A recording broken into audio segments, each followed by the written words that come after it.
What's up, Bombshells? Welcome to Bombshell 1111 Podcast, Therapy for Women of Color. My name is Kia, and I'm your host. Generally, podcasts request donations, but I want you to show love by simply subscribing to my social media platforms by visiting my website at www.bombshell1111podcast.com. I want to see thousands of subscribers on this platform. Leave your comments and I'll show love by shouting you out on my social media platforms such as Instagram and Facebook. I want to thank you for your continued support as always. And with that being said, let's jump into this new episode.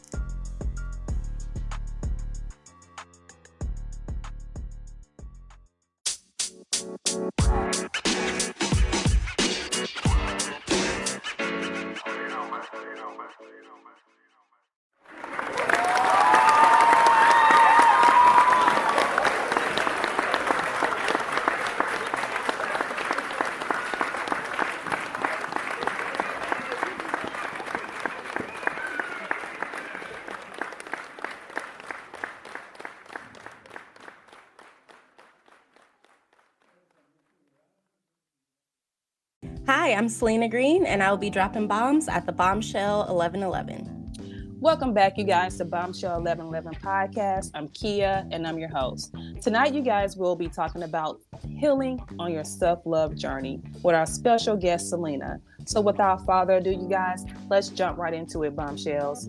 Welcome, Salenna, to Bombshell 1111 Podcast. How are you? I am doing well. Thank you so much for having me. How are you doing? I am doing great. I'm really appreciative for you to come on and be a part of the podcast, to share your knowledge and tools, especially after us just having this self-care event that we had most recently on the podcast. And it was geared towards what we're going to be talking about here tonight, healing on your self-love journey. So I can't wait to hear what you're about to share. And again, thank you so much, Salenna, for reaching out and wanting to be a part of the podcast. Again, thank you. Of course, and thank you so much for having me and for holding this space for us to talk about such a needed and timely topic. You're more than welcome. So let's just go ahead and jump right into it, because I know the audience is just dying to hear more about when they saw the title self-love, more about what you're going to be talking about here tonight. There's going to be your bio down below in the description box, but I do want to allow you that opportunity to tell us a little bit about who you are, where you're from, and what you do. Definitely. So I'm Salenna Green. I am an organizer, a creative, an artist, a speaker, a healer, a leader, a wife, a child. I wear many hats, and I honor, the multifacetedness that is me. Another thing that I do is a podcast called the Hot Girls Healing Podcast, where I talk about healing in community and just covering diverse topics and how they relate to healing. So this topic of self-love and self-healing is definitely very personal to me, and it's definitely very relevant to me and my experience. Thank you so much for that, Salenna. So let's just go ahead and jump right into it. So we're talking about healing tonight and self-love. Everyone has their own definition of what healing or what self-love looks like. What does healing mean to you?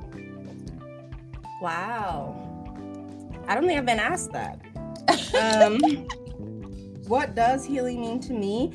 I think you're healing when you are confronting the hurt and broken parts of you. And I think whatever that process looks like for you can be different. And I think, healing is not something that is linear. So it can look like a lot of different things and it can feel like a lot of different things. But I think it's definitely that process of confronting those hurt and broken parts of ourselves. I agree. I definitely agree with that. How do you know when something is in need of healing at a spiritual, mental, emotional, and or a physical level, just based on your expertise? Well, based off of my experience, I would say that I knew that something needed healing because I wasn't happy. discontentment, I think, was what let me know that I needed healing. And it was especially discontentment despite achieving, discontentment despite being loved, discontentment despite, people wanting to hold space for me. So I think that was one part of it. And I think another place where you can know that you need healing is if things are failing, if relationships are failing, if situations are failing. I think that's a place where, you might start looking because that might be an area where you can do some healing.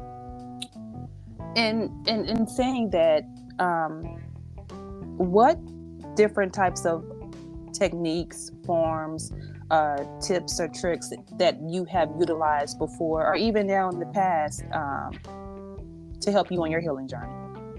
Ooh, this is huge because I've used a lot. One of the things that I did first that is still kind of controversial in the Black community is I got a therapist. So I started going to a professional. And honestly, for me, I was like, I just need someone who I can bounce stuff off of. Like, let me come to you with my prepared case of how everybody has wronged me, and let me just tell you about it. And I would do that with my therapist, and I would tell her about how everyone wronged me, and clearly there was nothing that I could have done, as the innocent victim that I was. Yeah. And she would come back to me with another perspective. She would come back to me with something, a place where I could actually claim power in that situation, a place where I can do something. And I think that was one part of it. And I think another part of it was healing relationships. So once I had got to a point where I was talking nicer to myself, I was being more compassionate to myself, I was honoring myself, I got to a place where I was like, well, what would it look like if I extended this compassion to, my sisters? I have a lot of sisters, 9 actually. And Whoa. we don't all, yes, I come from a big family, and we don't all have good relationships even within the family. So I had to start thinking about, well, how am I with them? Do I extend compassion? Am I forgiving?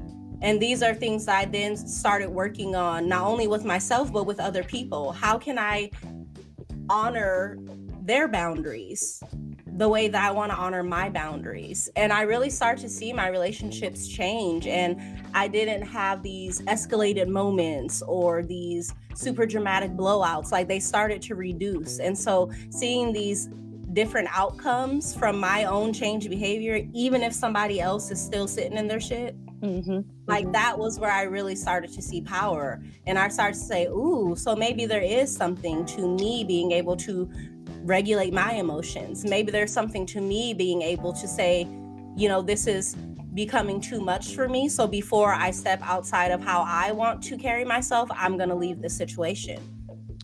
I didn't even understand the power that I was grasping in those moments until after the fact. And I think you kind of answered this question, but let me just ask the question just in case you didn't. So from your personal experience, your working experience, whichever one you prefer to share, with anything, whatever you go through, people kind of don't see that when you're going through it, that there's something that you can learn from that experience. There's always a positive and a negative that you learn from that experience. So in your healing journey and your experience, what elements have been helpful to you and what elements have not been helpful to you in your healing journey? Because people tend to think that the healing journey, once you get to a certain point, it's just all flowers and things like that.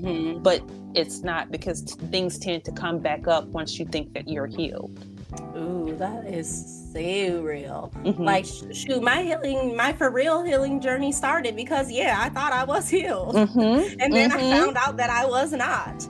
And I found that out because I was carrying around actually a lot of false confidence. Like, I was confident in myself, I knew I had it going on, but then I was like, so if what you're saying is true, if you're confident and you got it going on and you're not gonna take anybody's shit, then why are you in XYZ situation?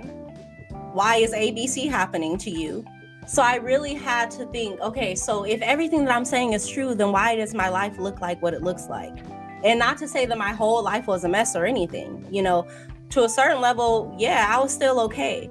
But it was in confronting my emotions and becoming more mature in that way, that I started to see the benefits, and I started to have people acknowledge it. And that really helped. People acknowledging the changed behavior that I was exhibiting and seeing the work that I have put in helped a lot. Now, on the flip side of that, when you establish a boundary, there's going to be people who are mad about that boundary because that boundary doesn't benefit them.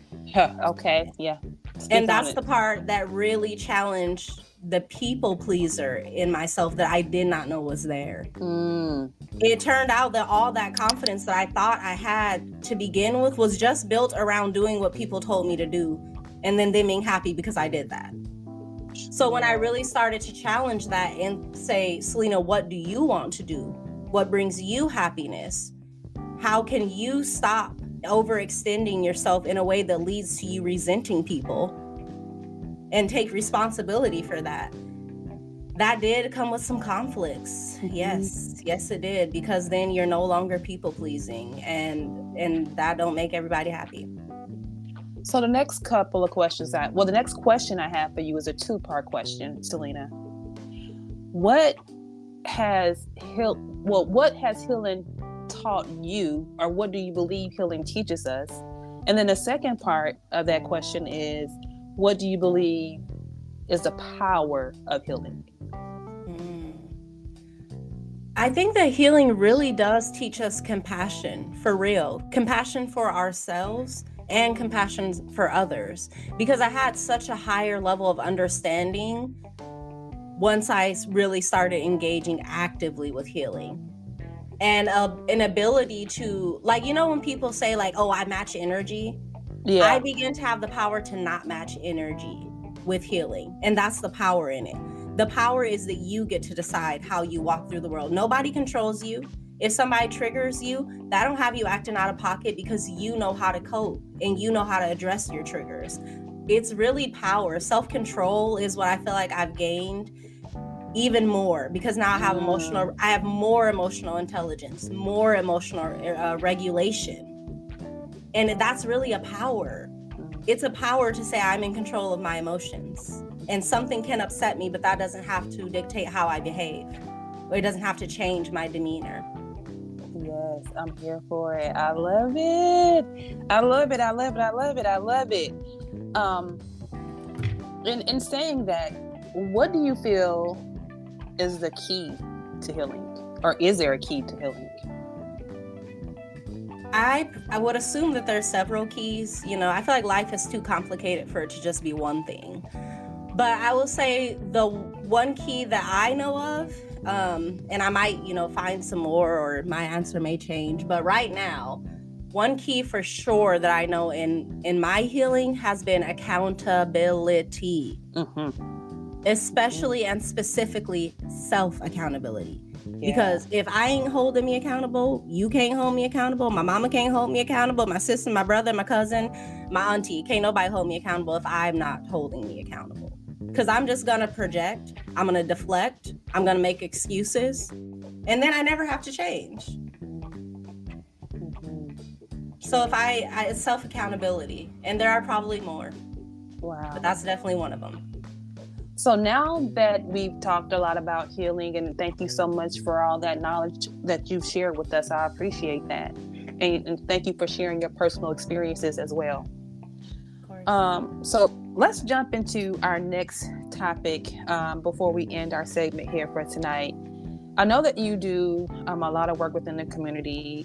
You work for the Abundance of Hope Center. And as you stated, you are launching your podcast, Heart Girls Healing Podcast. I want to spend the last few moments of the podcast talking a little bit about both. Let's talk a little bit about your work at the Abundance of Hope Center. Man, that place has been so healing for me, and in a hard place to be at the same time. So I work at a family-operated nonprofit, founded by my mother, I'm the programs director. My sister is the operations director. And so in a lot of ways, we're amazing. We're Black history. Hello. You know, we're part of a small group. Like my mom is a part of a very small and exclusive group of founders, of people who have made something for this world. And so in a lot of ways, it's amazing. And the work that we get to do heals me so deeply. I get to create programming that I needed when I was a youth. And I get to listen to the youth today tell me what they need. Right. And honestly, not a lot has changed. But the other part is, you know, I work with family. You know, and when I talk to a lot of people about that, they cannot imagine working with their family. And the thing is, I can't either, without self-accountability. If we didn't hold ourselves accountable, I'm telling you, me and my sister used to argue. We used to be like, why are we arguing right now? We'd be like, I literally don't know why we're arguing. I felt like you tried to disrespect me. And she's like, oh, well, I felt like you weren't listening to me so we really had to like get into our relationships and our communication style. We had to literally agree to figure out how we can make our dynamic healthy, because our family dynamic was actually pretty toxic. Yeah. And we weren't compassionate to each other. We weren't forgiving to each other. And that was just the way that it had always been. So when you try to bring unforgiving and uncompassionate like methods into nonprofit work, girl, you know that ain't gonna go nowhere. Like, we had to confront ourselves. Right. We have to constantly confront ourselves. You know, my sister got a therapist, I got a therapist, my mama got a therapist, okay? Because we all also have to do the work. That's dope. That's so dope. And I get to heal with my community. It's amazing. It's why I wanted to start my podcast, because I want to make more space for our community to heal together. And what specifically does the Abundance of Hope Center do? What population do you guys specifically work with? Families, homeless? What specifically do you guys do? We work with at-risk youth, which we define as Black or Brown Indigenous, LGBTQIA, displaced or homeless. Okay. In touch with the foster care system, and low income.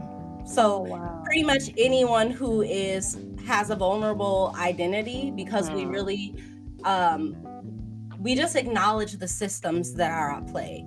So we work with people who are at risk, but we also do work with the homeless population as well, because we're a homelessness prevention org. So we want to stop you from being homeless. And if you are homeless, we want to help you become not homeless and end that cycle of cyclical poverty and homelessness. Okay. Oh, wow. That is so dope.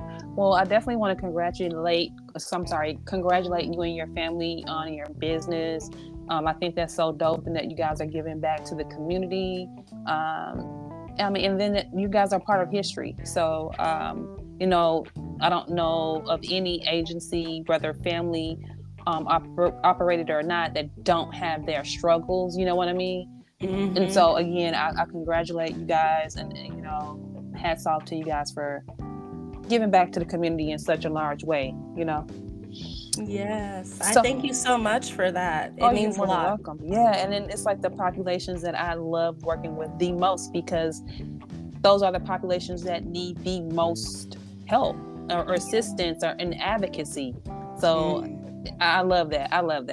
And especially after meeting you and learning more about you, I know that you're passionate about this work and passionate about giving back. So I can only imagine, you know, the rest of your family, you know, you guys are doing it for a purpose. So again, congratulate you guys. So let's talk about this podcast. Oh my gosh. Hot Girls Healing Podcast. Let's talk about the name. Where do you get the name from? So I really had to think about what I was trying to do. I actually created, I think, 3 names that I took to my community and kind of asked them. I was like, this is what I'm trying to do. These are the names that I came up with. Which one do y'all like the best? And they actually chose Hot Girls Healing Podcast over 2 other names that I had proposed to them. I actually didn't think that this was going to be the one that people liked the most. I thought that people would like Unapologetic Glow podcast, but they wanted some hot girl healing. So because you wanted it to sound all super professional and elegant and everything. Yeah, I know. I've been there. I understand. Yeah, they was like, go and put a drop of ratchet in that for us. And I said, let me do it for you. We're gonna call it a little touch of diversity. Okay. Right. But I love the name. It's catchy. And, you know, I think this is just my personal opinion. You know, I think the name is catchy. I love the name of your podcast. And I think that the population that may be, let's say, geared towards your podcast the most would be brown and Black individuals. Yeah. And so that name is more relatable, which will make people want to go to your podcast more because, of course, what are we going to think of when we hear the name? The song, Hot Girl. You know what I mean? Hot Girl Summer. You know, so, you know, I just feel like it's a great name. Congratulations to you on your new podcast. So let's talk a little bit about the podcast. What is the focus of your platform? What are you going to be talking about? What can the audience look forward to? Yes. So as I said, we're going to be talking about self-love and healing. We're going to be talking about some diverse topics and how they relate to healing. So we're talking about things like, you know, being an auntie and being part of a village and how that's healed me. I'm talking about writing. I actually wrote for a book called Black Powerful that was published in last year. So that was a whole journey of me in finding my voice and becoming brave. And so that was a huge thing for me. I talk about my PWI experience, being Black at a predominantly white institution in college, which was a trip. I talk about being a blurred. I even talk about interracial dating, which is a topic I roll my eyes at. But I do have to recall that my husband is Mexican, and I'm like, oh, right. So this is something that I guess I could speak to.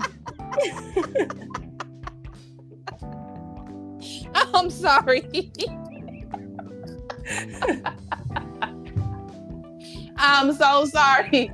But why do you roll your eyes, Salenna? Oh, just as the topic, because I feel like it's a done and done topic. Like we've talked about it so many times. It's not really that interesting of a topic for me. But and I laugh because my daughters are actually biracial. So I laughed too. And when you said your husband is Mexican, that just really made me just tickle. Yeah. Well, I mean, I have actually several friends who, you know, date outside of the race, or one of my friends is married to a white man, and none of us actually like spend too much time thinking about that. We literally are just with the person who happened to love us the best and most. So none of us actually like, it's not a thing for any of us, but we're still going to talk about it because I think it's kind of interesting to talk about it with people who it's not really a thing for. Because I think usually when someone's talking about it, it's like, oh, here's my, you know, here's my Black partner, watch him dance or whatever. So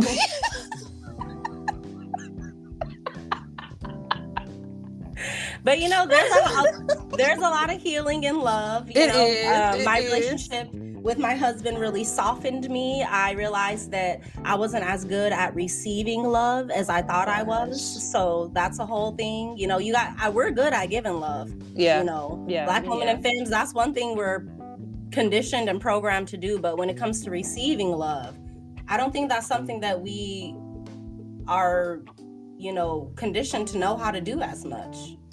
Because I believe a part of it is because we're conditioned to be independent, to be able to be self-sufficient, you know what I mean? To be able to stand on our own with or without the man. And it's just, you know, social programming, of course, you know, generational programming as well. But I do think that with you talking about that topic on your podcast, I think that will be beneficial for maybe not people, for those individuals who have already have their opinion kind of established, but for the younger generations, for people like my oldest daughter is 14. She's biracial. So that is something that she probably, if she was into that type of thing at a later age, 15, 16, that would be something that I would like for her to listen to. I would like for her to be engaged in that, because she needs to be aware. Yeah. They need to be aware. I mean, and I think that's something that we kind of shy away from. So I get the point, I laugh, but I get the point where you're saying the eye roll thing, because we do shy away from it, but it needs to be discussed, because those things start to tend to lead to other things, which causes us to have healing. Like, for example, biracial children, fall into depression because they don't know if they want to be, black or white, if they're biracial with that, or Mexican and black, they don't know what side to pick, So I think that that's an awesome thing that you're doing, to have that topic as a discussion on your podcast. So are you going to have guests? What is the structure of your platform? Yes. So some episodes will be me just talking into the ether, child. Those are going to be the shorter ones because I don't got much to say to myself. But I will also be having conversations, and I'll even be holding a few panel discussions. So the interracial dating conversation, for example, will likely be a panel with me and, a couple of my girlfriends who date outside of their race. And then Black women specifically, who date outside of their race. And then, it's about healing and community. So most of it will be me talking to one or more people, but there will be a couple of them that are just me. And so, Salenna, before we head out for tonight with the podcast, I want the listening audience to be able to get connected to you so they are able to listen to your upcoming podcast. When are you planning on, if you have not already done so, launching your podcast, and where can they go to check out your podcast? Yes. So thank you so much for asking that. People can find me at the Hot Girls Healing Podcast on all social media, or Salenna Green on Twitter. And you can listen to my podcast starting March 21st. That is a Tuesday. So next Tuesday, March 21st, I'll be launching on all the major podcast networks. And then April 20th, I will be having a launch party in Seattle. So if you're in the area, come through. And just so for those who are interested in checking out your podcast, is it weekly, bi-weekly, monthly? How are you going to be publishing? This will be a bi-weekly podcast to start with. So I will post an episode every 2 weeks, and I will post a clip every week. Is there any specific days, Salenna? Days and times? People should look out for my podcast on Tuesdays at 2 p.m. 2-2. Oh, wow. Okay. I too like numerology. I'm into that. I'm with that. Salenna, is there anything you feel that I missed that you'd like to share with the listening audience before we end here tonight? No, we were very thorough, but if I had any last words, it would just be, there's power in community, and you don't got to do this alone. Thank you for that. Thank you so much for that. And so, you guys, that brings us to the end of this episode. Thanks to Salenna for joining. We hope that you were able to hear something beneficial to you. And with that being said, thanks for listening. And always remember, you are a bomb within your own shell. Peace, love, and light, you guys. Until next time, good night. If you enjoyed this podcast, please make sure you subscribe so you're notified when a new episode is posted. Rate, review, and share this podcast with your family and friends. Thanks so much for listening, and I hope you're leaving with some valuable information that can help you on your personal journey. Also, check us out on Facebook, YouTube, and Instagram at Bombshell1111 or at Bombshell1111 TV.